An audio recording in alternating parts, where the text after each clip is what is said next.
kalau kembali ke belakang berarti dari dulu itu udah semua lembaga keuangan kita ya nggak sesuai syariah semua, makanya akhirnya dibikin yang versi syariah. Oke. Alhamdulillah sekarang udah Heeh. syariah lah. Namanya. Ya, Ya. namanya.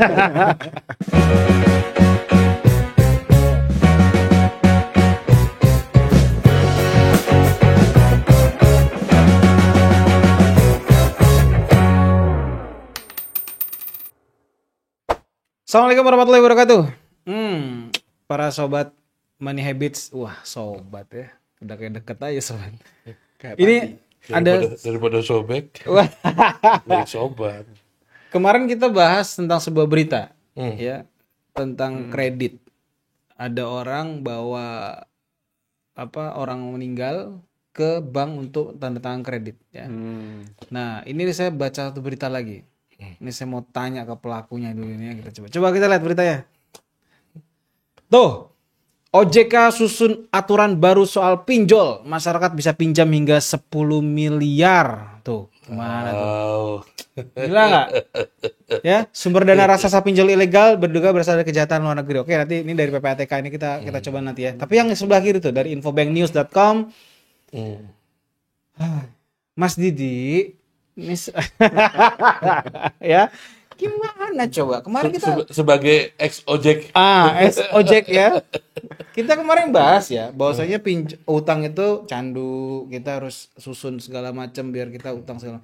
Ini loh, sampai 10 miliar diizinin. Ini gimana? Gimana Mas? Kalau menurut dari Mas pandangan Mas Didi gimana Mas?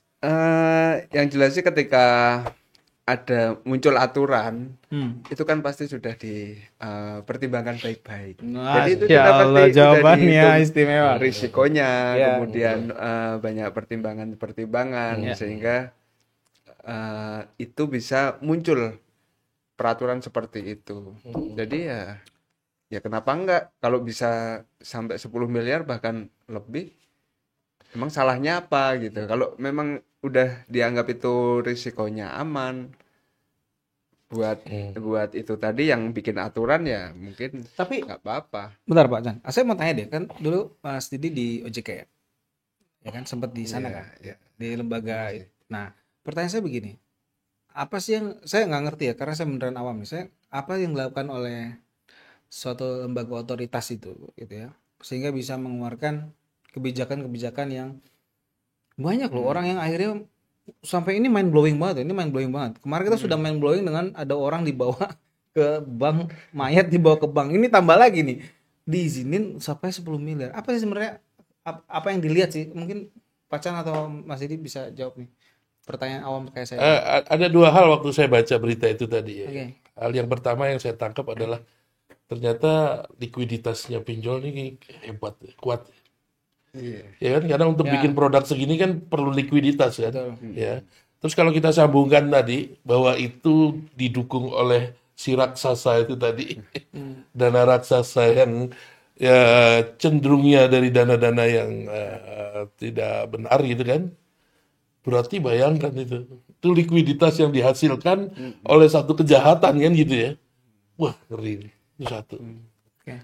Yang kedua, saya ngebayangin kalau yang pinjol dengan produk yang ada sekarang, dengan yang plafon-plafon yang ada sekarang, itu sudah mengakibatkan banyaknya bunuh diri.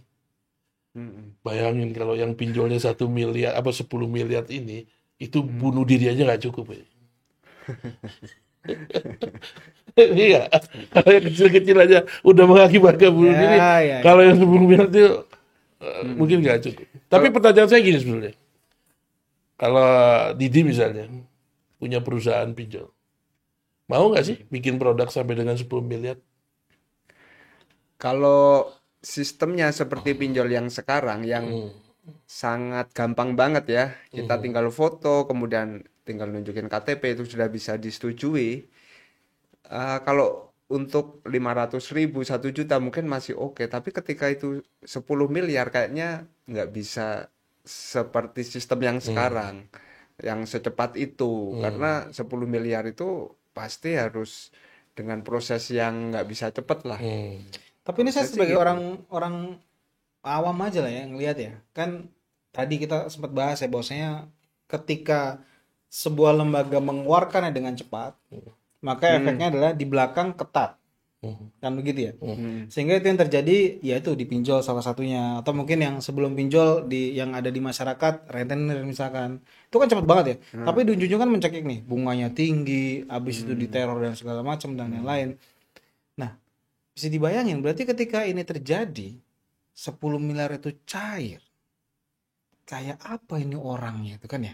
Berarti kan makin serem lagi dong, mungkin bisa jadi nggak cuma diteror cara penagihannya maksudnya. salah satunya cara penagihannya kan itu. Terus yang lain juga saya ngebayangin kayak orang awam, kayak saya sebagai perusahaan, tadi mungkin Pacan bertanya ke Mas Didi, kalau saya sebagai perusahaan yang mengeluarkan uang sampai 10 miliar dengan cara yang hanya punya KTP cekrek doang, wah gila itu. Dan inget loh ya, Dananya kayak kalau ini melibatkan OJK, ini untuk pinjol yang legal. Ya. Berarti yang ilegal tuh bisa lebih parah gitu. Ya dong.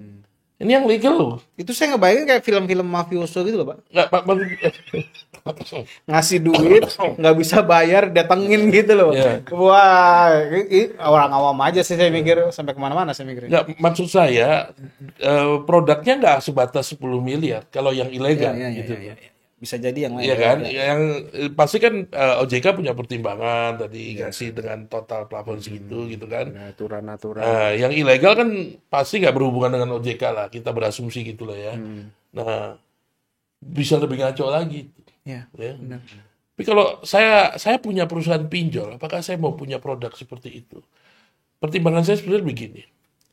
Sebetulnya produk ini muncul karena apa sih? Kebutuhan apa sih? Satu, konsumtif. Ya. Wah, kalau konsumtif saya konyol. Kalau menurut saya lah ya. 10 itu untuk membiayai kebutuhan konsumtif, konyol menurut saya. Ya. Kedua, produktif. Jadi untuk usaha nih. Ya. Itu masih make sense, kelihatannya kan gitu. Ya. Tapi yang menurut saya nggak make sense tuh gini. Ada pengusaha butuh tambahan dana untuk modalnya gitu kan. 10 miliar, terus diambilnya ke pinjol gitu loh. Ini rada kagak masuk akal nih. Pertanyaan saya, ini pengusaha seperti apa gitu loh. Pengusaha seberaan Pacan. Karena pasti bunganya tinggi. Malah kemarin kayaknya ada BUMN juga pakai pinjol kayaknya. Ya, perusahaan. Iya. Walaupun karyawannya lagi yang disuruh. Yang masuk karyawannya Kak. Itu juga saya nggak habis pikir gimana cara mereka berpikir ya.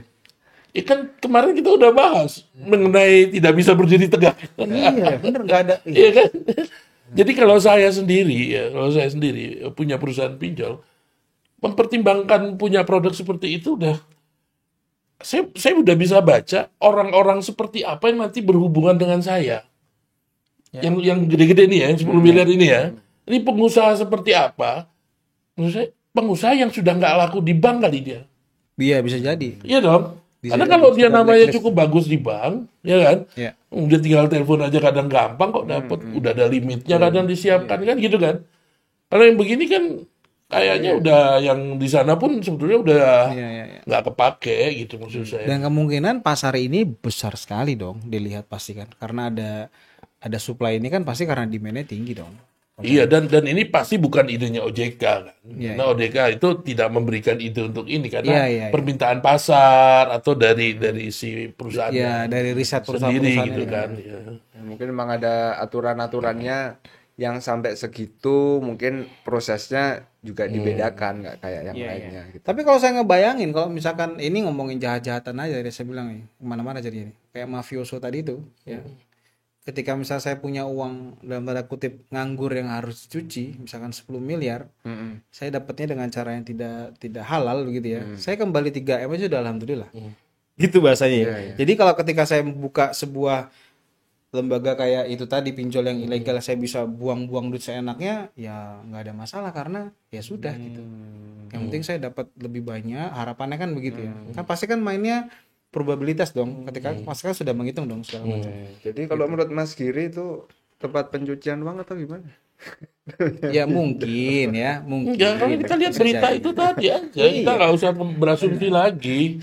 Tadi beritanya di situ dari apa PPATK ya, PPATK gitu. Belum lagi judi online. Jadi, nah ini kasus di Indonesia ini ada judi online yang sedang marak, itu pinjol itu beriringan tuh gitu. Jadi ada yang mengatakan bahwasanya dari mana duit judi online? Dari sumber pinjol. Dari mana duit ini? Dari judi online. Gitu. Jadi muter. Nah, terus sumber dana dari mana yang besar? Ternyata dari dana yang tadi. Kayak gitu, dari kejahatan dari luar negeri. Untuk apa? Untuk dimasukin ke negeri ini, dicuci di sini, dikembalikan keluar. Nah, kemarin saya sempat lihat data, ini luar dari pinjol. Judi online itu di kuartal pertama tahun ini itu lebih dari 100 T kalau nggak salah. Dana kelolaannya, AUM-nya tuh 100 T. Judi online. Wih, serem Kan banget. kita kan termasuk prestasi kita itu juara 1 kan Judi untuk online. judi online seluruh dunia loh. Berarti Olimpiade kemarin kalah kita, Iya. kita menang di Kalau situ. ini juara 1. Jadi gimana nih? Saya patut bersyukur atau Wah, apa? itu dia. Punya prestasi ini patut bersyukur apa enggak gitu kan? Padahal di sini kan sebenarnya judi itu kan adalah hal yang ilegal kan Iya. di negara kita karena judi dianggap tidak sesuai sama agama mayoritas kita yaitu Islam. Di Indonesia ini kan melarang judi, tapi kok bisa di sisi lain nomor 1 di dunia pemain judi online-nya itu kan kayak ya paradoks Miris ya, yang miris banget Pinjol gitu kita begitu, judi kita itu. pinjolnya juga gede, Tapi judinya gede. Tapi gini, saya pernah baca-baca KUHP yang berhubungan dengan pasal-pasal perjudian ya. Itu kalau nggak salah KUHP 303 tuh pasalnya. Kalau saya pelajari, pasalnya tuh sebetulnya bukan melarang perjudian, Oke. tapi perjudian itu harus ada izin. Jadi kalau ada izin boleh, kan begitu nangkepnya? Benar nggak? Terus izinnya apa, Pak? Usaha atau Ya nggak ngerti penjelasan detailnya, cuma di situ saya baca sebetulnya bukan perjudian itu dilarang. Yang nggak boleh itu kalau perjudian nggak ada Ilegal. izin. Ilegal gitu ya. Jadi apa yang harus dilakukan ya memproses izinnya kan gitu. Kalau memproses izinnya ya jadi boleh kan gitu. Ya memang begitu kalau kita mau melihat aturannya. Ya. karena dulu sempat dilegalkan ya di Jakarta kalau nggak salah di zamannya Ali Sadikin kalau nggak salah. Oh, SDSB SDSB. kayak gitu ya. Itu judi Nggak, apa ya? enggak, kalau yang pasal sekarang pun saya baca sebetulnya bisa nggak saya sebut itu dilegalkan. Yang penting ada izin. Oh, Jadi saya baru tahu nih, baru tahu. buka kasino gitu ya. Iya, yang penting ada Itu yang izin. penting ada izinnya Boleh, gitu. gitu. Oh, kalau itu sih saya belum ngerti sih. Kalau agama kan jelas melarang gitu kan, bukan harus ada izin. Melarang. Kalau ngomong-ngomong judi ya, ini sebenarnya kan kalau kita lihat ke ekonomi syariah ya, itu kan transaksi ekonomi itu ada 3 yang dihindari ya. Jadi ada maisir, gharar, riba. Jadi kemarin kita bahas riba ya. Iya. Nah ini tentang judi ini kan maisir dan gharar Gharar. ini. Ini ternyata kalau saya lihat ternyata semua jenis lembaga keuangan itu mengandung 3 ini.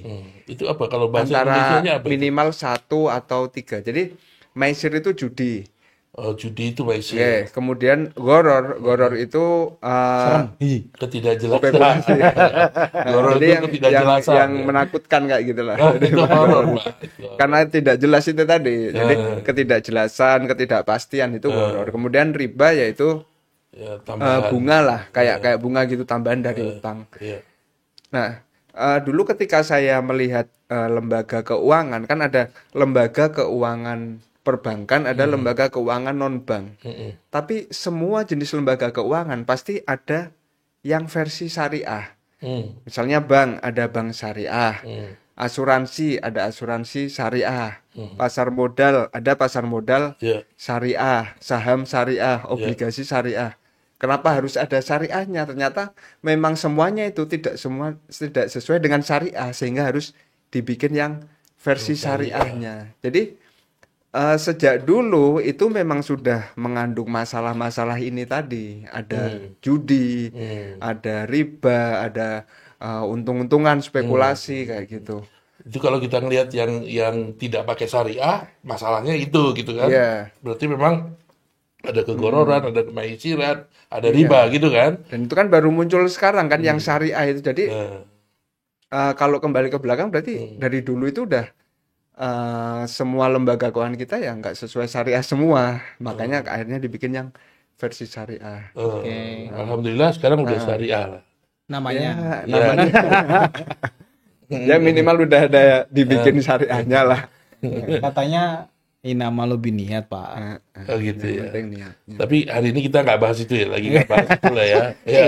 Nah, Ini cuman nah, saya cuma mau kepikiran cerita. aja. Ada pernah satu orang datang ke saya, Iya. masih muda, umur 40 tahun. Dia bilang gini, Pak Chandra, saya mau minta bantuan Bapak untuk mendampingi saya membuat komunitas. Apa mau buat komunitas apa? Saya mau buat komunitas ex-gambler.